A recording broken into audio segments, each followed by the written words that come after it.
লোকসভা নির্বাচনে বিজেপির মনোনীত প্রার্থীদের বিপুল ভোটে জয় করুন।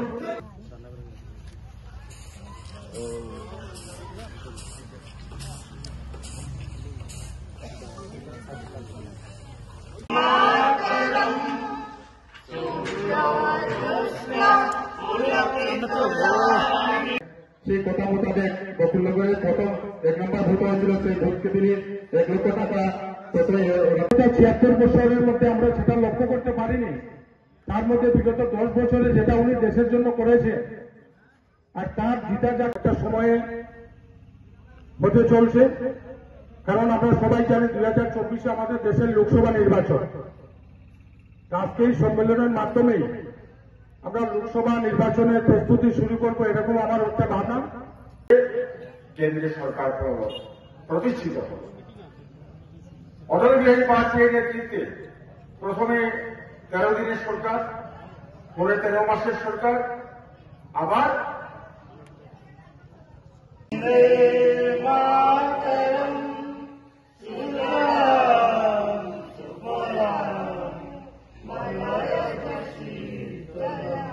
আজ বিজেপি সরকার আছে। কয়টা মার্ডার হয়েছে আমাদের এলাকায়, কয়টা মার্ডার হয়েছে আমার বিধানসভাতে, কয়টা মার্ডার হয়েছে আমাদের রাজ্যে? কেন এই ঘটনাগুলি ঘটছে না? কতজন মানুষকে সরকারি ওই অফিসে গিয়ে মার খেতে হয়? মাননীয় মন্ত্রী আদরণীয় সুধাংশু দাস মহোদয়কে একটু স্মরণ করে নিলেন। একে একে বসতে অতিথিদের মহিলা মোর্চার সদস্য আহ্বান করছি। কোরতালিতে কোরতাল বাদবে উৎসাহিত করবেন। বিভিন্ন গাছ সংঘাত পেরিয়ে আমাদের প্রতিক্রিয়া মন্ডলের হাজার হাজার স্বাগতম, তোমায় জানায় হাজার হাজার স্বাগতম, তোমায় জানায় হাজার হাজার স্বাগতম, তালুকদার তোমায় জানায় হাজার হাজার স্বাগতম। জায়গাতে দেখলাম টেকনিক্যাল প্রবলেম আছে, ইস্যু আছে, কিন্তু ট্যাপ লাইন প্রত্যেকের বাড়িতে পৌঁছে গেছে পাইপলাইনের মাধ্যমে।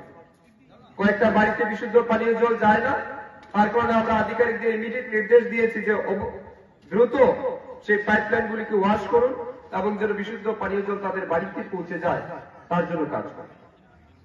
এখানে আমাদের মালাকার পাড়ার, নয়াপাড়া, দাসপাড়া, 3 পাড়ার লোক এখানে বসে আছেন। মুখে হাত রেখে বলুন, 25 বছর এই এলাকার মানুষ সিপিএম কে ভোট দিয়েছে, এখান থেকে সিপিএম এর প্রার্থীকে জিতিয়েছে। কয়টা ডিপ টিউবওয়েল আমার এই গ্রামে বসেছে, কয়টা পানীয় জলের উৎস এখানে তৈরি হয়েছে? হয়নি। কিন্তু আজ দেখুন, মাত্র 5 বছরের মাথায় আমার গ্রামে একটা বড় ডিপ টিউবওয়েল স্কিম বসেছে, মালাকার পাড়াতে আরেকটা বসেছে। এই 2টা মিলে আমাদের এই 3 পাড়ার জলের ব্যবস্থা কমপ্লিট করছে।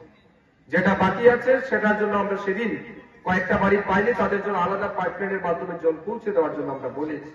মোদির বক্তব্য, মোদির কথা এবং মোদির প্রকল্প যে দেশের মানুষের জন্য গ্যারেন্টি হিসাবে কাজ করে, তার গাড়ি গ্রামে গ্রামে ঘুরছে এবং উদ্দেশ্য একটাই, এই মোদি গ্যারেন্টির গাড়ি আমাদের গ্রাম অঞ্চলে বসবাসকারী সাধারণ গরিব মানুষ এখনো যারা সরকারি সুযোগ সুবিধা থেকে বঞ্চিত আছে কিংবা প্রধানমন্ত্রী মোদীজির ফ্ল্যাগশিপ প্রোগ্রামের আওতায় আসেনি, তাদের নাম রেজিস্টার করে তারাও যেন দ্রুত সেই সুবিধাগুলি পায়, তার জন্য সরকারের সমস্ত আধিকারিকদেরকে নির্দেশ দেওয়া হয়েছে এবং তারা গ্রামে গ্রামে যাবে। সেখানে বিকশিত ভারতের ক্যাম্প হবে, শিবির হবে এবং শিবিরে তাদের নাম নথিভুক্ত করা হবে এবং ইমিডিয়েটলি তাদের হাতে সেই প্রকল্প যেন পৌঁছে দেওয়া যায়, তার জন্য কাজ চলছে। মাননীয় মন্ত্রী মহোদয় সম্মানিত করেছেন আপনাদেরকে পুরস্কার দিয়ে। আজকে আরো ভালো সুখবর, যেটা আজকেই আপনারা এই পুরস্কারটা পেয়েছেন বুথে বিধানসভাতে সেকেন্ড হওয়ার জন্য। কিন্তু ফার্স্ট হয়েছিল 27 নম্বর গ্রাম আমার বকুলনগরে। এটার প্রোগ্রাম আমরা মন্ত্রী মহোদয় অনেক আগেই করেছিলেন। তো আজকে এখানে একটা ভালো দিন। সেই দিনে আপনারা যেমন পুরস্কার পাচ্ছেন, তেমনি আমরা 2024 লোকসভা নির্বাচনেরও প্রস্তুতি শুরু করে দিচ্ছি। আর মনে করেন আজকে থেকে আমাদের এই বুথে বা এই গ্রামে, বিলাসপুর গ্রামে লোকসভা